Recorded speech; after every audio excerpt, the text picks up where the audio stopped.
সাতকরা দিয়ে গরুর মাংস পছন্দ করেন না, সিলেটে কিন্তু এমন মানুষ খুঁজে পাওয়া খুবই মুশকিল। তো যাই হোক, আমার আজকের রেসিপিতে আপনাদের সাথে শেয়ার করব যে কি পরিমাণে গরুর মাংসের সাথে কি পরিমাণে সাতকরা দিলে, এমনকি কখন সাতকরা দিলে একদমই তেতো হবে না, এমনকি খুব বেশি টক হবে না। তো দেখতে পাচ্ছেন আমি কিন্তু প্রায় 1.5 মুঠোর মতো সাতকরা একদম কুচি করে দিয়েছি। এইখানে পাক্কা 2 কেজি গরুর মাংস। আপনারা 1 কেজি গরুর মাংসের সাথে তার অর্ধেকটা দেবেন। এখন বলে দিচ্ছি কখন দেবেন।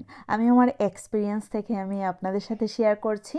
যখন গরুর মাংসটা 85% মতো সেদ্ধ হয়ে যাবে, ঠিক তখনই আপনারা সাতকরাটা ইউজ করবেন। আর সাতকরাটা দিয়ে দেওয়ার পরেই আপনারা পানি ইউজ করতে পারেন। তারপর প্রপারলি যখন আর বাকি 15% সেদ্ধ হয়ে যাবে, ঠিক তখনই নামিয়ে পরিবেশন করুন। ঠিক সেই ওয়েতে রান্না করলেই আপনারা সাতকরা এবং গরুর মাংসের পারফেক্ট একটি টেস্ট পাবেন। এমনকি যদি গরুর মাংস দ্বিতীয়বার গরম করে খান, আরও খুব বেশি ভালো লাগবে। আশা করি আমি বুঝাতে পেরেছি।